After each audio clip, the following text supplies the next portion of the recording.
Welcome back, webheads, to the next episode of Spidey Swing-Bys. I'm your host, Christian Ashley of Systematic Geekology, as we go through every appearance of Spider-Man through chronological order by release.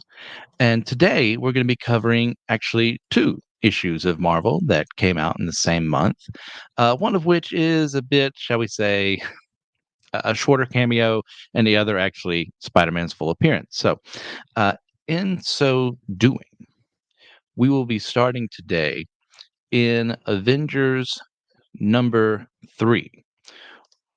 Right there, that'll actually show up on the screen. There we go.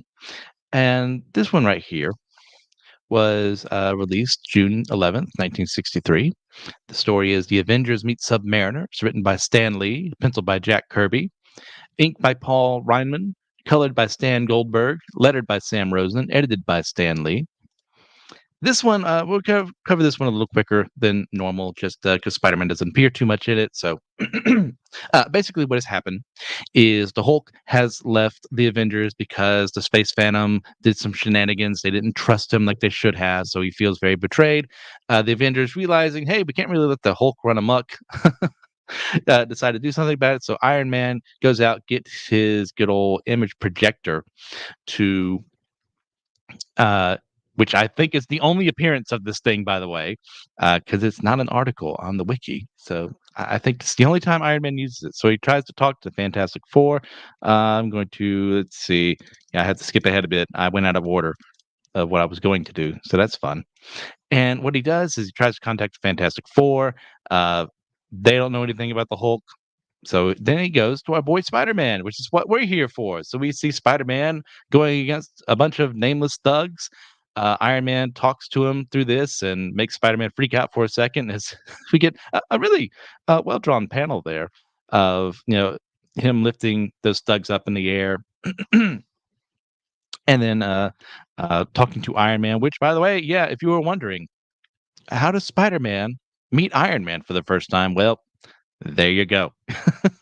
Through some, let's say, questionable decision making on Iron Man's part here, we get some. I always appreciate Kirby Spider-Man because he doesn't get to do it as often as you would think. So it basically just goes Spider-Man and Iron Man both kind of acting like jerks to one another, and that's the end. We get him talking to the X-Men too. We get a little callback to Tales of Suspense 49 where he met the X-Men for the first time. But that's basically it. We didn't flash over to the Hulk and Rick Jones, who is trying to save the Hulk. He knows that things are going weird with him, that people don't trust him because of his powers, that the Hulk isn't in control of himself as much as he would like to be. So eventually the rest of the Avengers are called because they've figured out what's going on here. Is that the Hulk has appeared elsewhere. So we're going to go out there and solve this problem ourselves as best as possible. And right now my screen is frozen, so I don't know if this is being heard. So that's a lot of fun. I'm looking forward to that. So maybe you have a still image coming at you right now because I am not capable of accessing any of my stuff. That's fun. I'm real happy that this is happening. Can you tell how happy I am by the sound of my voice? Screw it. So basically, what happens here, assuming that I'm still being heard by listeners out there, is the Avengers kind of band together, end up finding the Hulk, but through the process aren't handling themselves in the best manner. And we kind of get through this whole spiel where eventually the Hulk does meet up with the Submariner, who really kind of shows up fairly late into this comic, which is quite fascinating, actually. And the two then agree to team up, and oh, there we go, I'm back. That's lovely. So hopefully you guys caught all that. The two team up against the Avengers, because Namor wants to have an ally because he's been fighting with the Fantastic Four. He and the Hulk brawl for a bit, then eventually kind of come to terms together. They end up fighting against the Avengers for a bit, and in the process, we get to that point. So sorry, I would have showed those images earlier, but here we are. where the Hulk is kind of turning back into Bruce Banner. The Namor has kind of gotten angry with the Avengers and gets away from the fight, which will lead up into Avengers 4, where we get Captain America for the first time. So this issue was pretty good. I know I blitzed through it, but that's because Spider Man really only appears for like a page, really, if we're talking panel wise. So, if you want to check out that story, really do. It's a good fight. I know I glossed over some things, but Avengers 3 is really fun. It's a very important chapter of the Marvel universe in how the Avengers are becoming their own thing. Like the Hulk left the last issue, Namor is becoming kind of that antagonist who's also on the side of the Angels for the most part. So there's that. Now, what you really came here for was Amazing Spider-Man #9, and this is his first encounter with Electro, which I've always loved Electro. He's a fun villain. Like, he's not the deepest villain in the world, but still, he's well worth looking into. So this is Amazing Spider-Man #9, released on the same day, June 11th, 1963, where we didn't see. Wait a second, that's not right. Nope, I definitely got those dates wrong. I copied the wrong thing. I think this is actually. Let me double check here. That's funny. I think this is actually November instead. So my bad on that. False information. That's on me. But the story is called The Man Called Electro. It is written by Stanley and Dick Ayers, penciled by Dick Ayers, inked by Dick. Wait, hold up. That's not right either. Oh, did I do it again? I. This is what I get for not proofreading my stuff. This is actually Stanley and Steve Ditko on most of this stuff here. This is wow.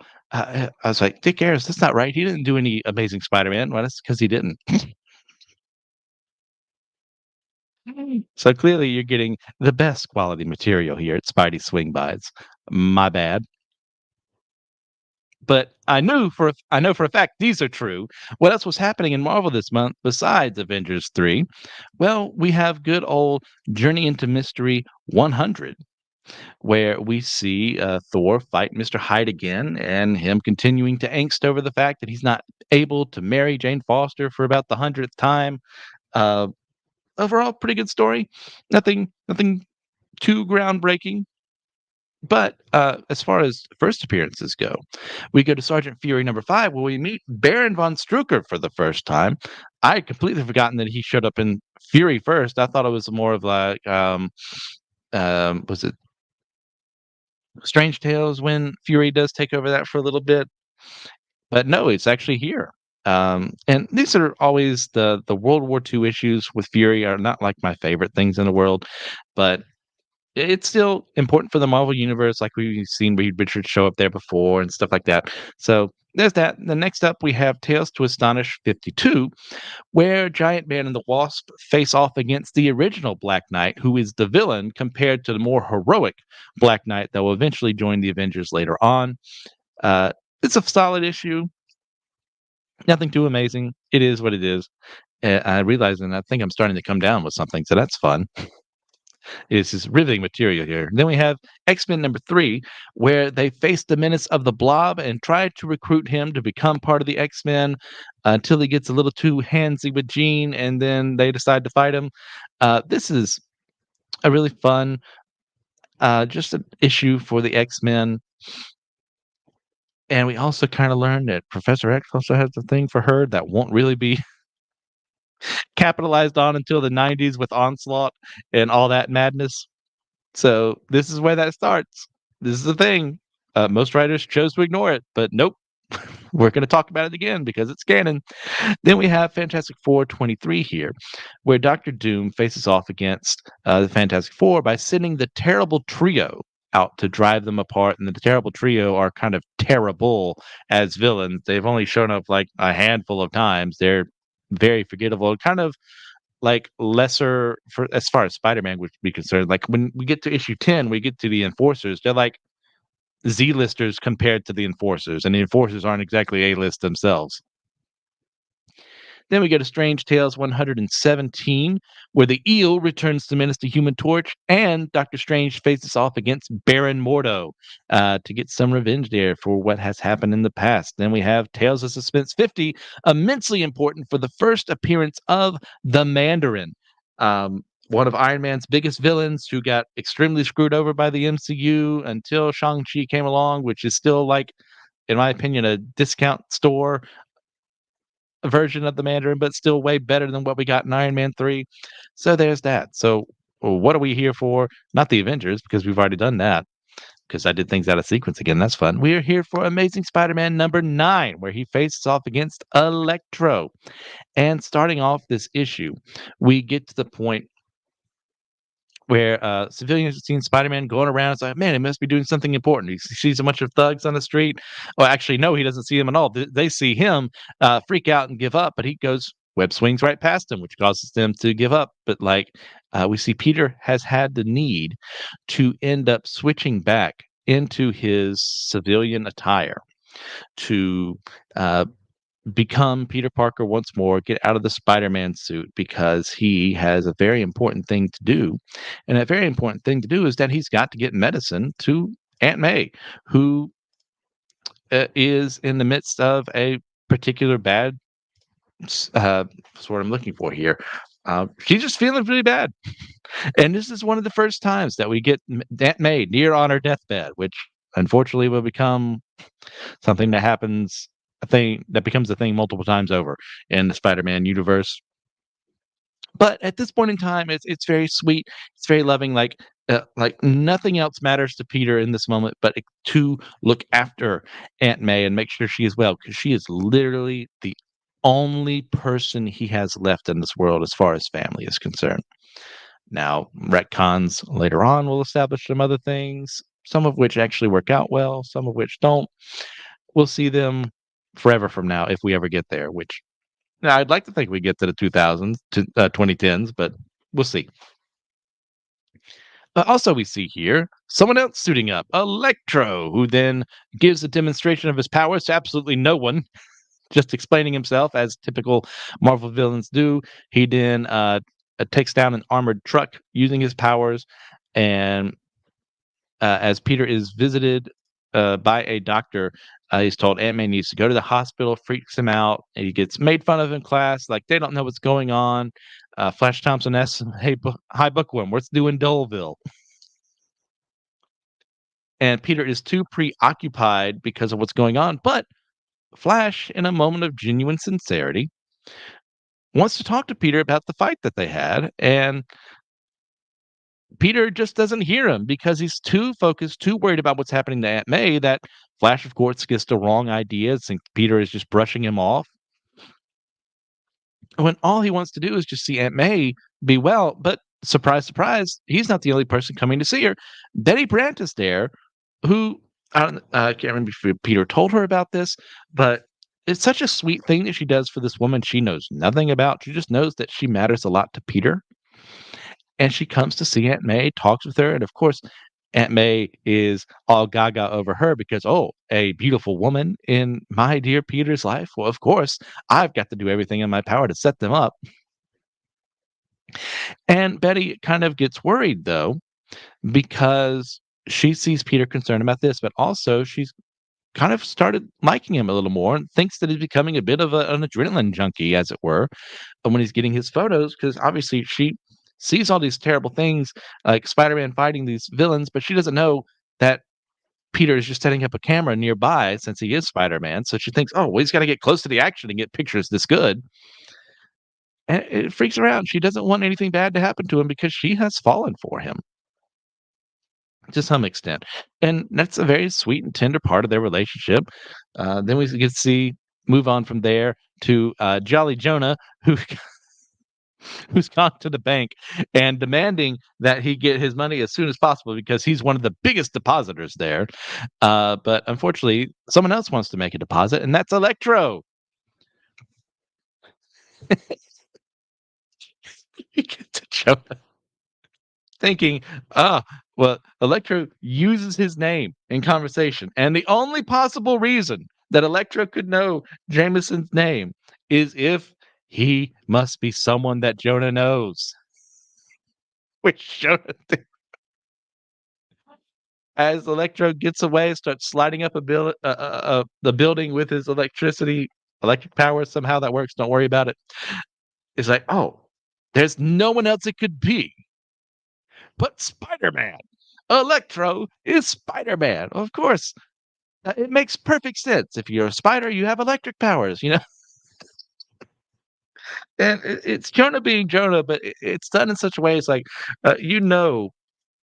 this fool, like, it's his gambit against Spider-Man, is his crusade against him is just that big that against reality, he will make reality whatever he wants it to be. And that is, if I am being attacked, it is by Spider-Man. Doesn't matter if it looks nothing like him, sounds nothing like him, it has powers nothing like him. It is Spider-Man, so he's printing it in the Bugle. We have some people commenting, it's like, well, it's got to be true if it's in the paper. Other people say, no, it's not possible. That's true. This, of course, enrages Peter because he has done nothing wrong once again, and he gets blamed for it by Jonah, who he keeps selling pictures to because he depends on that money to help pay the bills. Uh, and hey, could you imagine this? The fee for this is only $1,000 compared to, I don't know, hundreds of thousands of dollars for the same thing, and that's probably with insurance today. Can you imagine the scale of inflation that has gone off to the point where $1,000 was a lot then, and now we're going, sure, it's still fairly a lot now if we had to make one payment, most of us, but compared to the medical bills we have today, it's real bad. So Peter gets emboldened to go try and find Electro so that he can take some pictures of him because there's a reward for his capture and all this. So in the midst of the fight, he gets taken out because he completely and utterly underestimates Electro's powers. His spider sense isn't working as much as it should right now. He's still young, uh, not able to control his powers that well. So I'm sorry, I am really thinking I'm coming down with something. So I'm still like scratching my nose every 5 seconds. So I know that's really appealing to see. So uh, Electra thinks that he's, like, possibly even killed Spider-Man, but in classical villain fashion, doesn't, like, secure the kill, and then just gets away. And at this point, we see Peter meeting up with Jonah, getting an idea of what he can do to try and stop him, as Jonah continues to slander Spider-Man's name, and Electra's even like, "Hey, that's pretty funny," as he goes into his own flashback, where he used to be just an electric lineman named Max Dillon, and as he was uh, told that, hey, this guy's life is in danger, like, go up and try and save him. He did so after being kind of callous about it, demanding more money, and he himself is struck by lightning. And as we know, when you are struck by lightning, of course you gain superpowers. It's just simple science. And as a result, he's able to use himself as like a living electrical generator. And then decides to disguise himself as Electro. And it's as corny as that looks. I love this costume. The kind of starfish lightning symbols we have for him. I mean, like chef's kiss. It really works. I like it a lot. And so he's going to jail and decides to get some flunkies for himself. Peter has learned that this is going on. And in the process of going through the treatments there, Aunt May's telling him, "Hey, don't leave me." He stays over. Betty stays with him too. It's a very sweet moment between the two of them. And we get to this point where Betty, like, outright tells him, "Hey, like, I think you're living a very dangerous lifestyle right now. I don't want you to get hurt." And there's another reason behind that. We won't learn it just yet. I think in two issues, I think in the Doctor Octopus issue in number 11, we kind of learn, like, what she has in her life that makes her so afraid for Peter right now. She knows someone else who's done a bit more reckless stuff. And we'll get there when we get there. But it's a very sweet thing. It's like, hey, like, as they're starting to fall for one another here, like, she doesn't want to see him get hurt.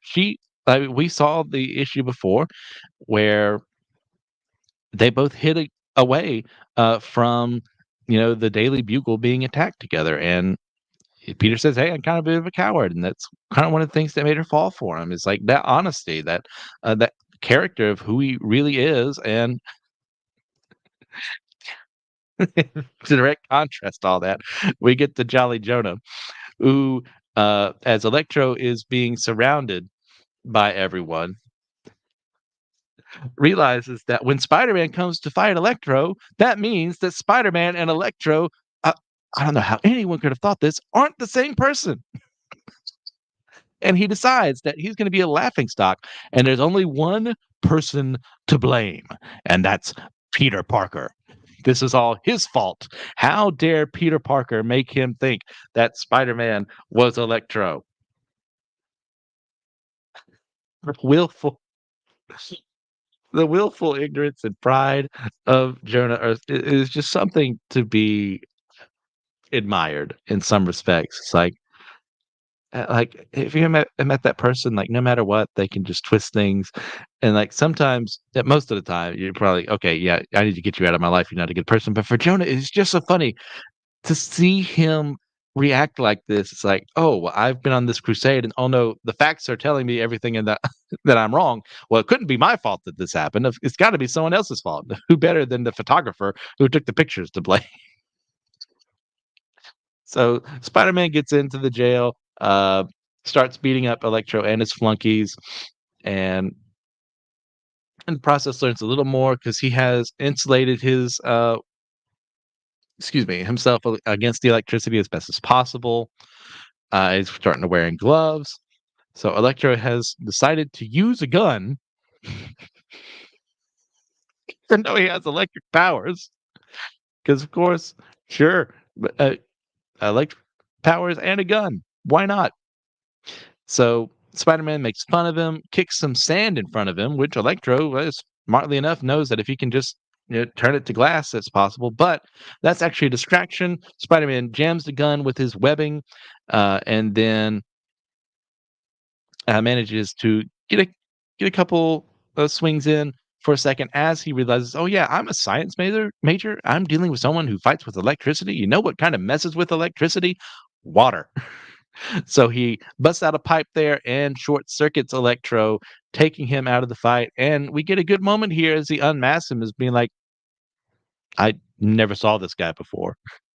And that's one of the funny things because normally in superhero comics at this point in time, you would think, oh, well, this is someone that was established beforehand and I would know this person. No, it's not him. Like, we would get later to the Norman Osborn reveal. That's a way lot better story in that regard. But it's true to life that just because there's some costume supervillain out there, that doesn't mean the costume superhero has to know who they are.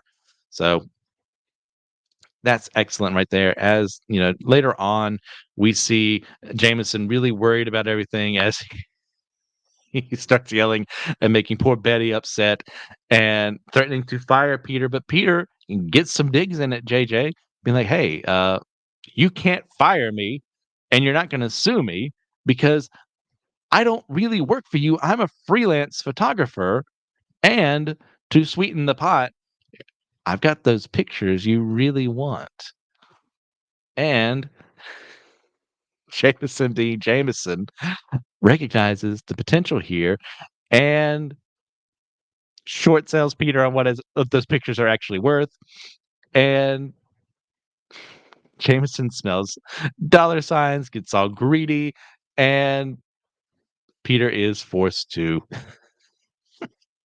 just kind of get the money and move on with his life. But there's a nice moment between him and Betty here that could easily have gone off way worse in that she doesn't want him to be hurt because this is where that's brought up because he reminds her of someone else that has in her past affected her in ways. She got burnt by that. She doesn't want it to happen to him, so he leaves because that's kind of Peter's default. Like he's not used to the affection if it's not from Aunt May, and he goes to see her, and Aunt May, like, encourages him to go talk to her, and Betty runs after him to explain the situation instead of just being that typical sitcom, soap opera-ish stupid way of, "Oh, well, if I had, just said this." No, she actually goes out and she says something, solving the issue, and the two of them actually kind of start what could potentially be dating here.